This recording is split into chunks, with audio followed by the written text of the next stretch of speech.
Okay, good morning, everyone. Thank you for joining today. I am going to start sharing my screen now with the presentation that we will be walking through today. I would very much like to ask you to please remain muted during the presentation, just to avoid any background noise. We will be having a question and answer session in the end, where you can feel free to ask any questions you have. So let's get started.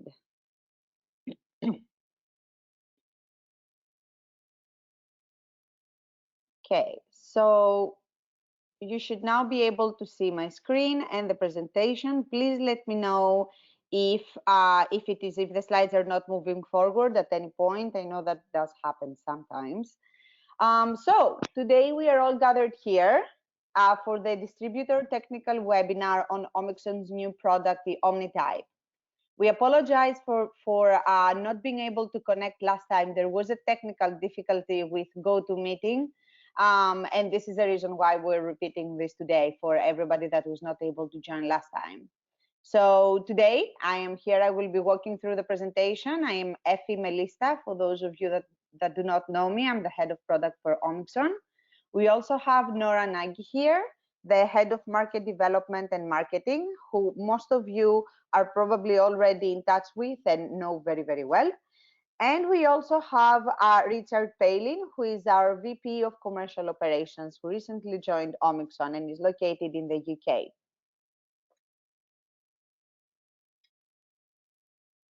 So as always, let's start with a little bit of an agenda. We will start with an introduction and general updates. So and then we will be moving on to product updates, starting with the OmniType.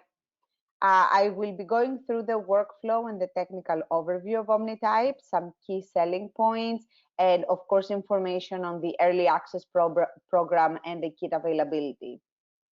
We will continue the product updates with HLA Twin version 4.1, where I will be outlining some key new features and improvements.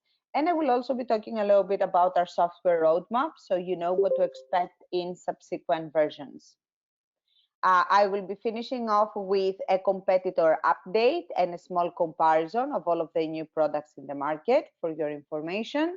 We will then want to hear your own feedback. Of course, we always rely on our distributor feedback from your respective countries. And we will be finishing with a summary and closing remarks, and of course, a live question and answer session, so where you will be able to ask any questions you want. So let's start with introduction and general updates here. As always, I always like to start with the vision and mission of Omixon. And the reason why is because we are all here for the same reason, and we're all here working towards the same goal. So Omixon is a world leader in transplant diagnostics, and our mission is to empower clinical labs with diagnostic products to improve outcomes for transplant patients. We are a global diagnostics company, global transplant diagnostics company with 57 people in 7 countries, 47 people located in Hungary, 5 people in Europe outside of Hungary, and 5 people in the US. We have contracted manufacturing in the USA. Our R&D is located in Budapest for both assay and software. But we also have several R&D partners all over the world, in Pennsylvania, in Iowa, in North Carolina, in Germany, and more. We currently have 3 warehouses around the world to better support our customers, one in the US, in Iowa, one in Europe, in Belgium, and of course another one in Europe, in Hungary, near our home office. But of course, Omixon wouldn't be as powerful without its distributors, which is all of you guys and the reason why we're here today. So as you can see from this map, we are able to cover pretty much any point in the world with a very, very wide and strong distributor network. Thanks to all of your work. So I wanted to actually walk through a few of our requirements towards you. Towards our distributors. that I am sure both Nora and Richard will be following up on in the upcoming days and weeks. So we would like our distributors to generally be sending us their yearly marketing and conference plan in advance so we can better prepare to support you. A monthly or quarterly sales forecast so we can make sure that we have built enough stock of the kits to, of course, supply them to our customers and your customers. All contracts will be, all the distributor contracts specifically, will be updated with the holotype V3 and Omnitype configurations. As I said, Nora and Richard will be following up on this very soon. Please share the tender notifications and specifications with us as soon as they come out. This is very important, so we are able to provide all of the information, documentation, maybe some legal documents that are often required in a timely manner, so we have the best chance of winning the particular tender or its tender. And please have information about Omixon on your websites. So all active distributors should have the Omixon logo or product information on the website. Okay, let's move to the more and better, more fun stuff, I guess. This is why we're all here. So the product updates, and we're starting with the Omnitype updates. So this is our brand new product. So Omnitype is Omixon's new multiplex genotyping product for the comprehensive gene amplification of multiple HLA loci and sequencing on Illumina platforms.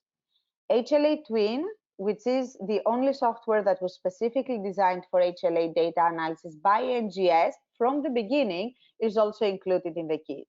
It's the same HLA Twin that people know from holotype HLA. So this provides a fast and accurate genotyping for all laboratories. So let's go into a little bit of a workflow overview and some key selling points. What you see here on the right is essentially the entire workflow. As you can see, the entire workflow is done in one day, which allows you to go from DNA to library in about 6 hours. The hands-on time is about 2 hours or less. All 11 loci are multiplexed in a single tube, which means that essentially you only need one thermocycler, one PCR machine for up to 96 samples. No amplicon pooling is required due to the multiplex nature of the reactions.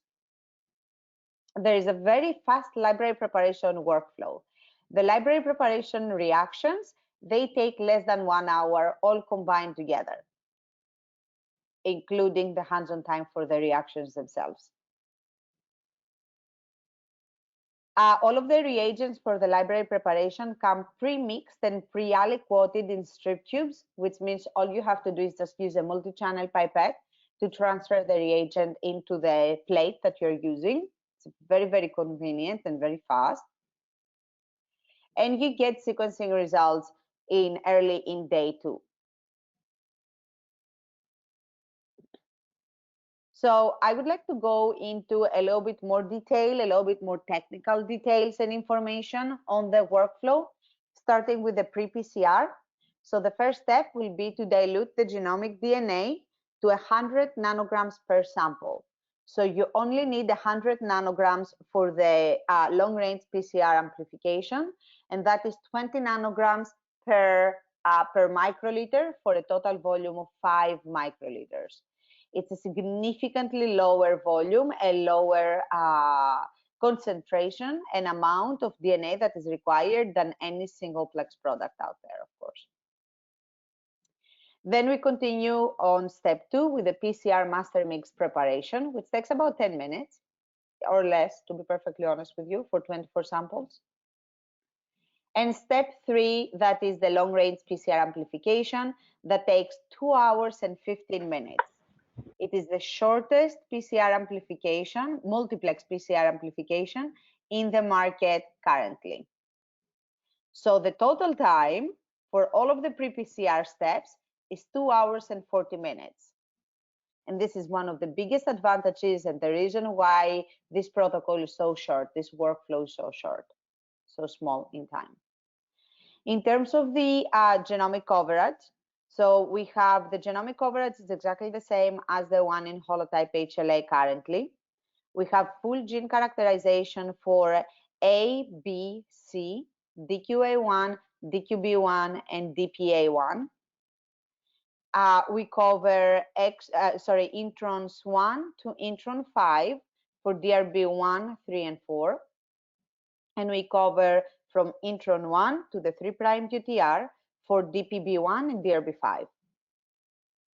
We do have plans on expanding this genomic coverage in future versions of the OmniType as well. So let's move on to the post-PCR workflow. Step 1 here is the amplicon purification that happens immediately after the long-range PCR has finished. This takes about 30 minutes. Step 2 is the amplicon quantitation and dilution, which takes another 30 minutes. Step 3 is the fragmentation plus end repair and A-tailing in a single step that takes 8 minutes, and that includes hands-on time, the preparation for the reaction. Step 4 is the adapter ligation, which is about 20 minutes. It's actually less than 20 minutes, I must say. Step 5 is the indexing PCR, which is also about 20 minutes. Step 6 is the library pooling and size selection, which takes about an hour.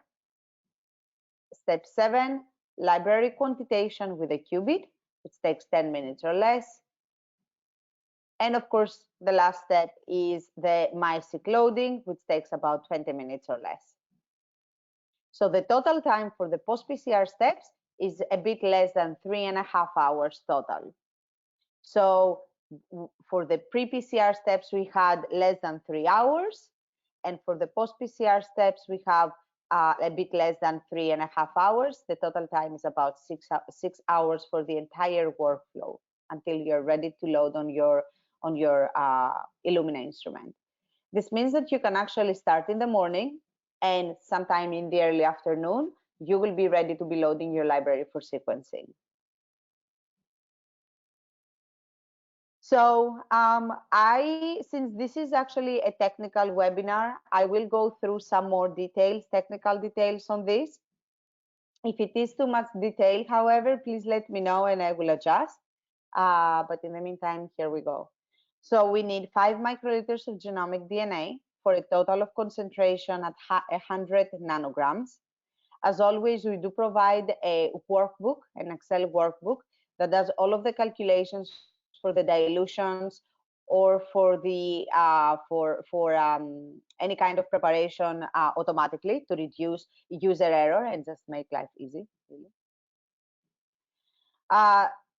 Then the next step will be the multiplex master mix preparation. So this is on the top. You can see a table with the reaction volumes and all of the reagents for the preparation of the PCR. It is only happening in one tube, of course, because it is a multiplex reaction. And then all we have to do is aliquot the PCR master mix on an amplification plate, as well as our 24 samples or any number of DNA samples that you're using. So the amplification itself, it goes onto a PCR machine. The amplification lasts about 2 hours and 15 minutes. It's very, very fast. It is the fastest right now available. And the expected amplicon sizes range between 3 kb up to 6.7 kb. Of course, you wouldn't actually see any of these individually. If you were to run the amplicon on a gel, you would get a smear or multiple bands on the gel, exactly because all of them are together into one reaction. All of the loci are together, I mean. In step 4, immediately after the PCR amplification has finished, we move on with the amplicon purification. We use ampure beads to do the amplicon purification and a magnetic plate. It is fairly simple. It's a very standard purification process with a single step, essentially. So all you have to do is add the beads into your amplicons plate, put it on the magnetic rack, leave it there for a couple of minutes, then do a couple of washes with ethanol and elute your samples out of that, the amplicons out of the beads. And that's about it. So it's pretty fast and straightforward. Once we have our purified amplicons, we will quantitate them and dilute them in order to have an appropriate concentration that will go into the fragmentation, into the next reaction, the library prep. So we have two options for amplicon quantitation. You can either do it with a qubit and qubit reagents, since you only have a small number of tubes, or you can use a plate fluorometer or a qPCR instrument with quantiflow reagents if you have a large number of amplicons and you just don't want to do it one by one. Both of them work equally well and both of them are fully supported. Once again, the workbook will do all of the calculations automatically, and it will guide you regarding the amplicon dilutions. So if you see here on the bottom right of the screenshot of the workbook, you can see how once again we have a range dilution of the amplicons as opposed to absolute dilutions, just like we did for holotype HLA, for those of you that are familiar with it. This is once again to reduce the time, the pipetting, and reduce the chance of making a mistake during this process.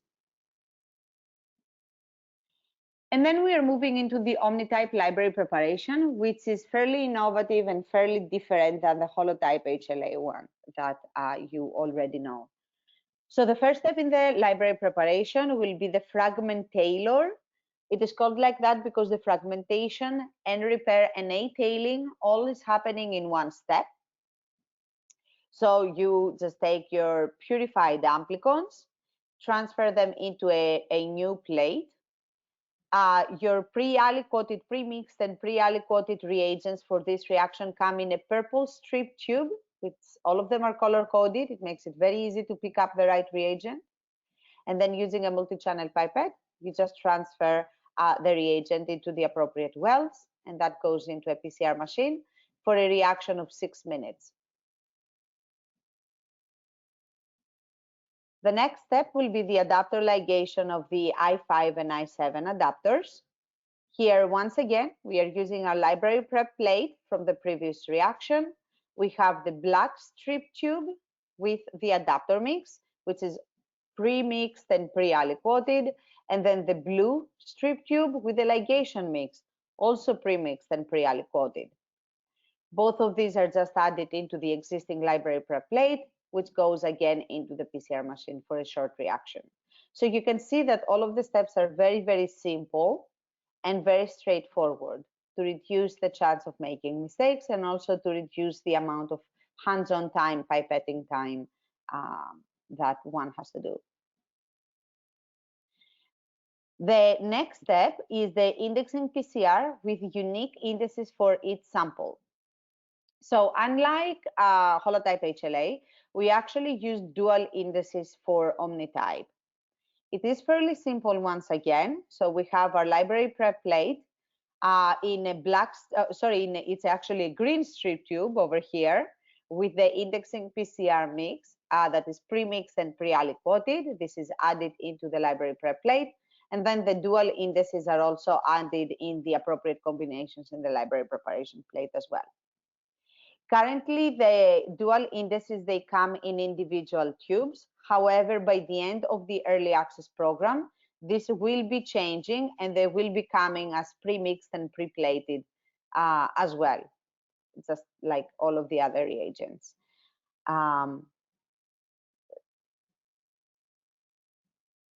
Once the indexing PCR is finished, we move on with the library pooling and the size selection. So to pool our library, we want a final volume of 220 microliters, which means that if we have 24 samples, we would be pooling 9.2 microliters per sample. So we have our library prep plate. We combine everything together to create a pooled library. We add impure beads and we do a two-step size selection for the optimal fragment size selection. Finally, we will quantitate our library with a qubit, following the standard qubit protocol. It is important to say here that all of the studies that we have done and comparisons that we have done between qubit concentrations and qPCR concentrations, they are pretty much identical, which means that the entire library preparation process is highly efficient and there is no need for doing the longer qPCR quantitation. You're perfectly fine with just using the qubit every time. And finally, we are ready to load on the MySeq. We currently are supporting the MySeq during the early access program, but in the future, we will be supporting more Illumina instruments like the MiniSeq and the iSeq and so on. So having said that, this is a good time to actually start talking a little bit about the early access program, what is currently available and what will be available.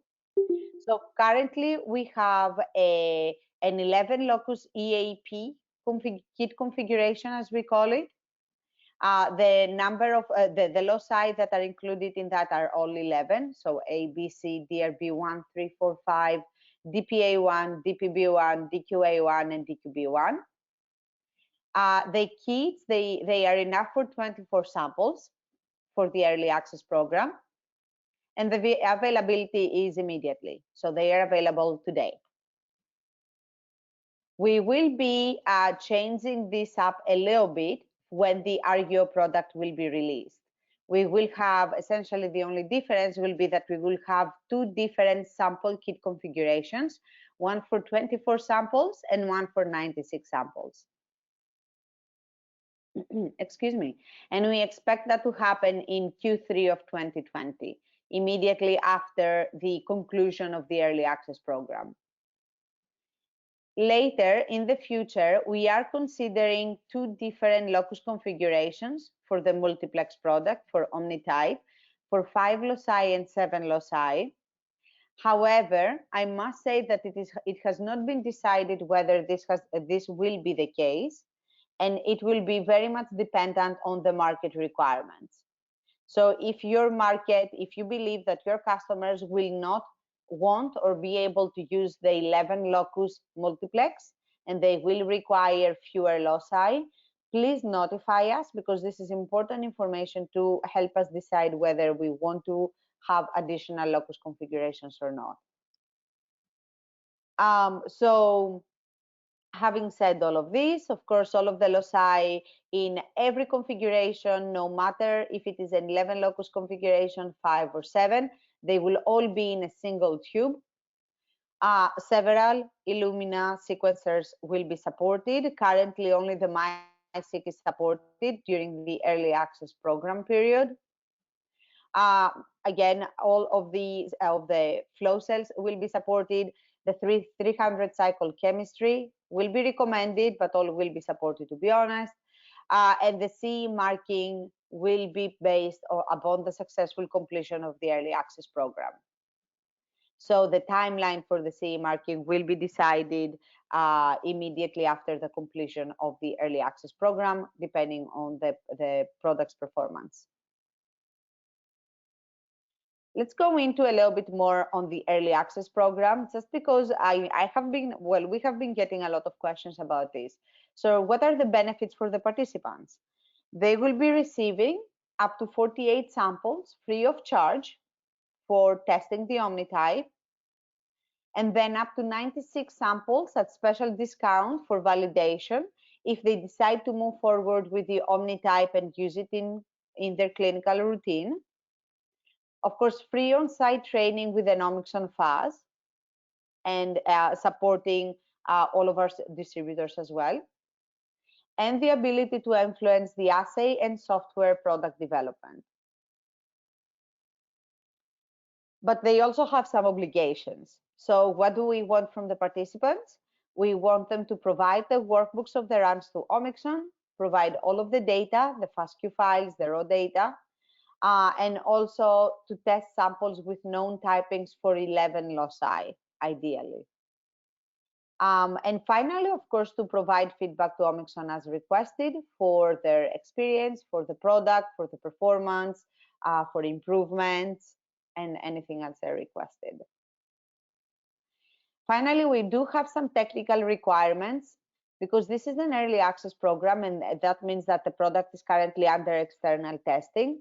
We would like to be testing everything with the same technical background, the technical equipment. And the reason why is because that will help us do some retrospective comparisons and studies internally. So all of the data has to be comparable. So for this purpose, we want everybody to be using Verity PCR machines because this is the one where the assay was currently was developed on and has been validated on. And also we want everybody to be using MySeq 300 cycle reagent kits with standard flow cells. No more, no microflow cells, for example. Before I actually move on, I would like to add a couple of notes on what is the purpose of the early access program, because I want to make sure that everybody does understand the status of the product. So the early access program has several goals. Some of the goals are external and some of the goals are internal. The external goals is, of course, to raise awareness to the public and to the HLA community about the availability of this product, to get people to test this and get them familiar with the protocol and the process, and also to remain competitive in the market. The internal goals, however, are to be able to test the product in as many external sites as possible, to be able to define whether there are any limitations that we have not currently identified. Obviously, testing something in a much wider environment can potentially uncover certain issues that we were not able to uncover in our own lab. And to also do some retrospective comparisons, as I already mentioned, regarding the data, the assay's performance and the data quality.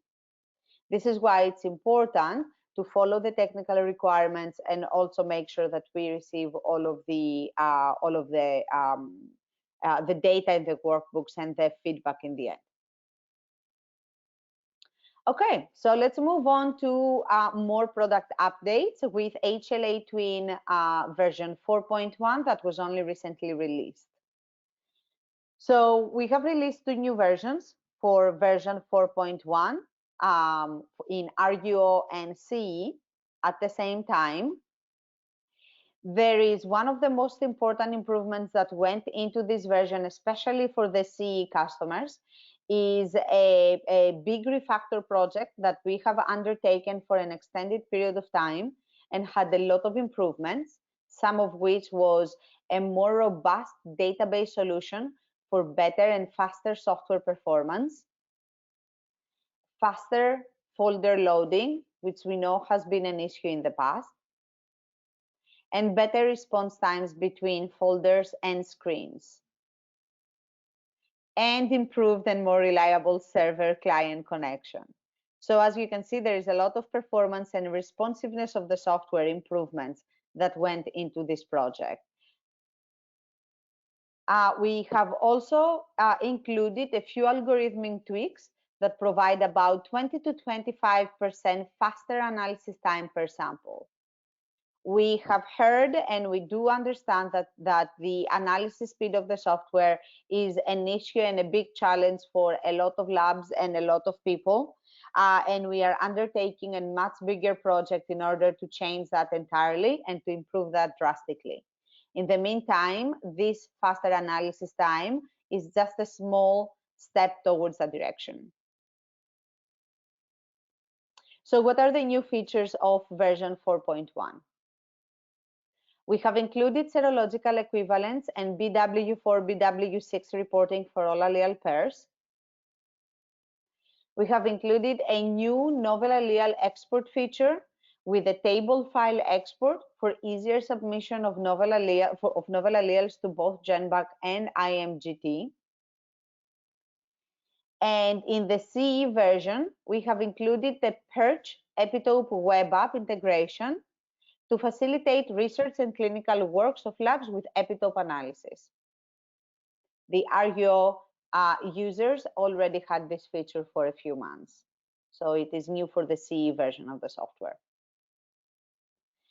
Another new feature is that the sample files can now be sorted by their sample or index number, which makes it easier to sort samples if a lab actually positions them during the assay preparation, during the sample preparation in a particular order. And we also have a new type or scheduler window that allows the user to change the order of the scheduled analysis of samples and prioritize stat samples or important patient samples. So this one is actually extremely convenient because all you have to do is, if you have a scheduled analysis for, let's say, 24 samples, you can go into this window and you can reorder the order of the samples to be analyzed. So if you have a sample that you want to analyze much sooner because you need to report it out faster, you can just move it at the top of the queue and it will be analyzed first. So it's a very, very convenient feature to have. So let's talk a little bit about the HLA Twin roadmap. So we have had a change in the software release schedule to facilitate, to actually offer for two different reasons. Some for internal purposes and some for external purposes. So what we will be doing moving forward is that we will be releasing 2 RUO versions per year plus 2 CE versions per year. That means that for internal purposes, we will have more time to do more internal testing, which means that we will be producing more robust versions and with fewer bugs. But externally for the laboratories, that means that they will be receiving fewer updates, which means that they will have to be doing less validation and updates as well. So it's a win-win situation with this new schedule. So as I mentioned a little bit earlier, we do have an ongoing very high priority project to reduce the analysis time per sample. And our goal is to have 5 minutes per 11 locus sample or less analysis time. This means that we are likely to be changing a lot of the known processes in the software, and we will be developing some new processes and pipelines to be able to support that as well in the software. It is also likely that none of the users will be able to see any significant change in the user interface, but everything will be happening in the background. We also have some planned new features that will be developed and will be integrated after this ongoing high priority project to reduce the analysis time is completed. So our planned new features include the custom database support. So if, let's say, a laboratory has a local database of haplotypes or of known associations that they have been using because it's a unique population, for example, they will be able to integrate that custom database in the software, and they will be able to utilize that as well during their data review. We will also be implementing Class 1 LD extension for associations. We currently do that for Class 2 loci. We will also be integrating a statistical module, which is essentially a background database that will be storing all of the alleles, all of the frequencies, and other information that are local to its laboratory. So just as an example, if a laboratory is interested to see how common is a particular allele in their own population, in their own lab, they will be able to interrogate that in this statistical module. Or if they are looking at a null allele, for example, and they want to see if they have seen it before in the laboratory for comparison, they will be able to search for that and do the comparison very easily. So this is going to be very convenient and very useful for the day-to-day workflow for data analysis in the lab. And finally, we have planned an advanced integration with Perch in order to facilitate getting data, getting the epitope analysis information from the Perch web app back into HLA Twin for reporting with all of the HLA genotypes. So with all of these, it's time to move on to the competitor update and a small comparison that I have prepared here. So to begin with, obviously everybody is aware of the competitive landscape. We have direct NGS competitors, CureDX, GenDX, One Lambda, Immucor, and of course Omixon. And we also have some indirect competitors, which are service providers, such as Histogenetics, LabCorp in the US, and DKMS in Germany. And of course, some legacy technologies, SBT, SSO, SSP, and serology. From a product standpoint, all that matters is the direct NGS competitor, so that's where I will be focusing on. So let's start with CureDX. So CureDX has a brand new product, which is the AlloSeq. It is called the AlloSeq TX. It uses a hybrid capture approach, which is different than everything else, every other product in the market, and it is the first one to be released in the market. There are two configurations available currently. One is the TX17 and the other one is the TX6. 17 is for 17 loci or genes, and 6 is for 6 loci. The TX17, it includes all 11 HLA loci, MIC-A, MIC-B, and some more non-classical HLA loci, as well as some SNPs. TX6 is for the analysis of HLA A, B, C, DRB1, DQB1, and DPB1. There is a very early index pooling in the library preparation process, which actually makes it's an advantage because it makes it a bit easier. However, it is a very involved protocol. It has about 8 hours turnaround time. It's actually just a tad longer than 8 hours, I believe, at this point. It does have an improved software and much faster algorithm than ever. And the testing is currently ongoing externally, but there is no official launch announced yet. Let's move on to GenDX. So GenDX has already an NGS X6 PCR-based multiplex that is currently available, NC marked in the market. This is for A, B, C, DRB1, DQB1, and DPB1. If one wanted to run all 11 loci, these are able to be done in 3 separate amplification tubes, not single tube currently. However, they are working on an 11 locus single tube multiplex right now. It is under testing in certain laboratories, but it hasn't started. The testing hasn't started widely yet. They also claim to have expanded genomic coverage, covering from 5' UTR to 3' UTR for all of the loci. The PCR time is about 3 hours. It has a very classic library preparation protocol, so it's nothing really very new.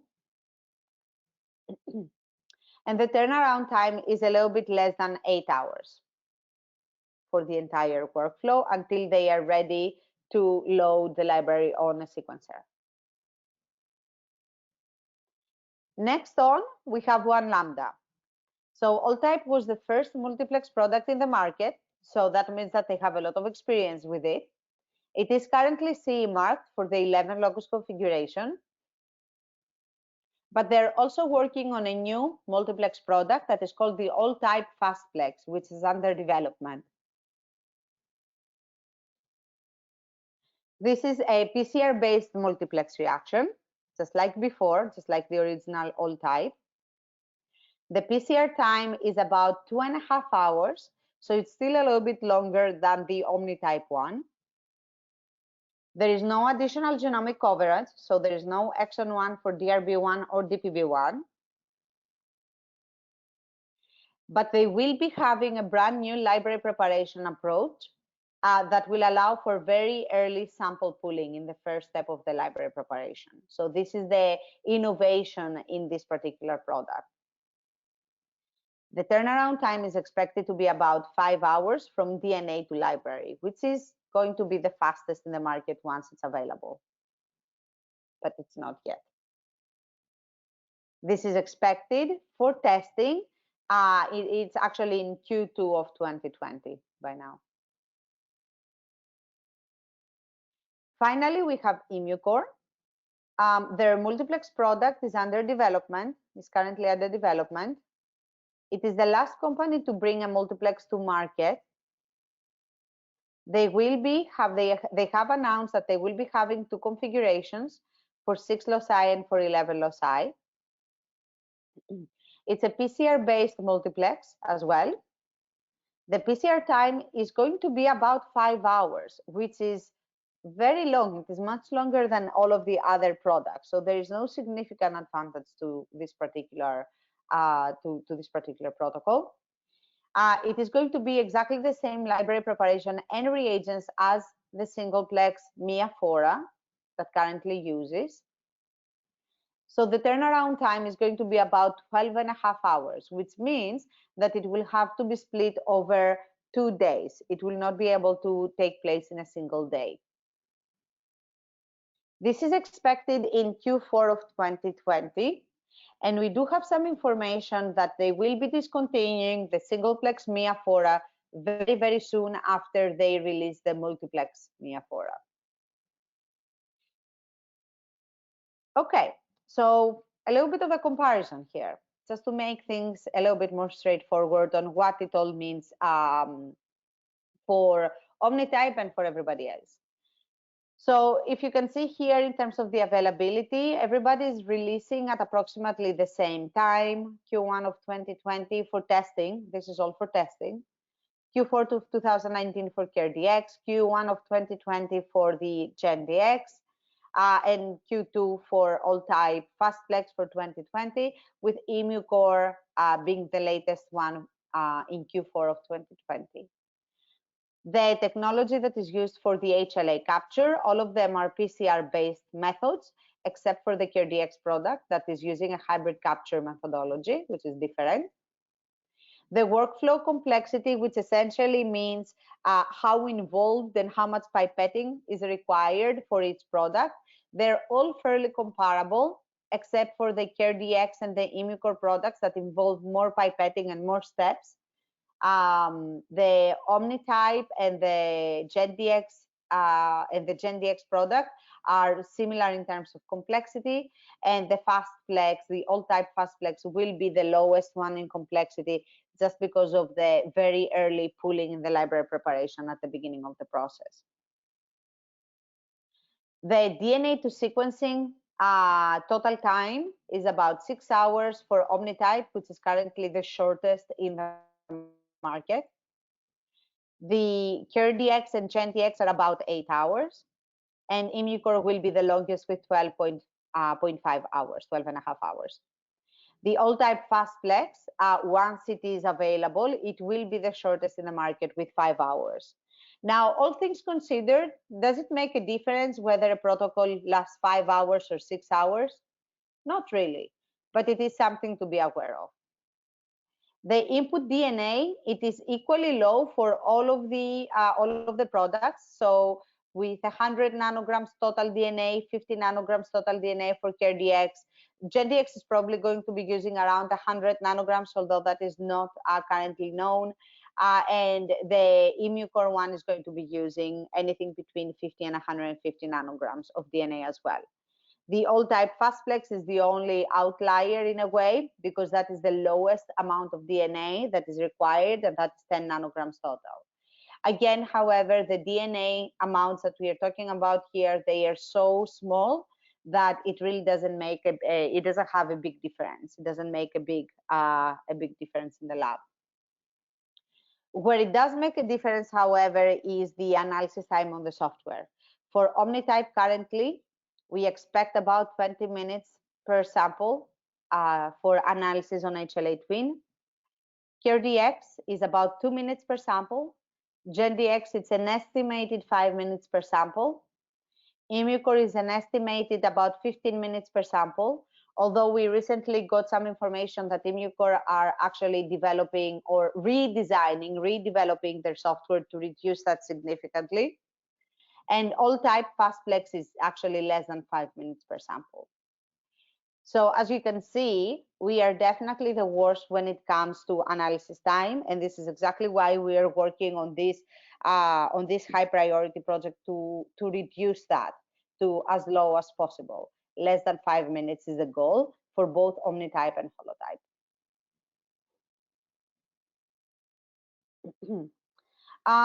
Okay, so some distributor feedback. So what we regularly want to hear from you is, what have you heard from the market?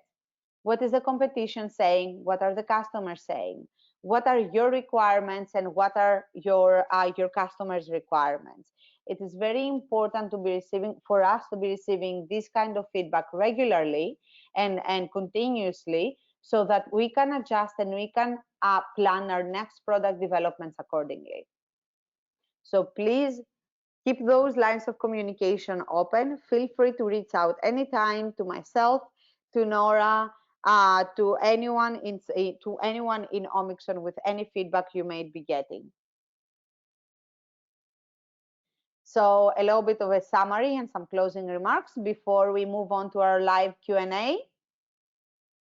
We have the EFI meeting coming up in a couple of months. We are preparing for that very feverishly. We will be having a number of events as usual. We will be having our distributor meeting like we do every year. It will take place on Sunday, April 26th at 12 noon, which is the day of the EFI opening ceremony. All of our distributors are welcomed and are required to join if possible. Please make sure that you register in advance. This is extremely important for us. You have already received and you will be receiving again emails with the online registration link and all of the information in them. So the next event is going to be our user group meeting, which is going to be the same day as the distributor meeting. Actually, it's going to be the same day and the time following the distributor meeting. So feel free to join us for that as well. And also please invite as many of your customers as you think would be interested in this. And finally, we will be having our symposium on Monday, April 27th at 1 p.m. and more details on that will be coming shortly. As I mentioned, please, it is very important to register for these events in advance. It is important for us for organizational purposes and to make sure that we have enough seating, enough food, enough coffee for everybody. So please use the registration emails that we have sent around, and we will be sending again to register as soon as you can. We often also get questions about where to find certificates of acceptance, user manuals, product information, or product codes and such information. All of this information also exists. We are happy to answer those at any point, of course, but all of this information also exists on the Omixon website under My Holotype or under the entire website. So if you are in a hurry in getting this information, you feel free to visit the website at any point and also get your customers to sign up for My Holotype for additional technical information and documentation. And with that, we are ready to go into our live question and answer. So any questions that you may have, please go ahead. Or if you prefer, you can also type your questions into the chat box of the GoToMeeting, and I will see it.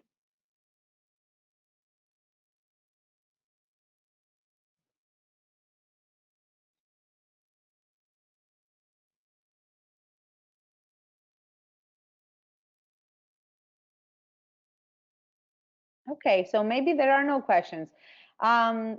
That's perfectly fine. Feel free to send any questions or any requests you may have by email to Nora, to myself, to Richard, to support@omixon.com, anywhere, or sales@omixon.com, and we will be able to see them and answer immediately. So with that, thank you very much for joining us today. We were happy to have you here today, and we are looking forward to seeing you all at the FE meeting in a couple of months, and hearing from you soon. Thank you, everybody, and have a great day.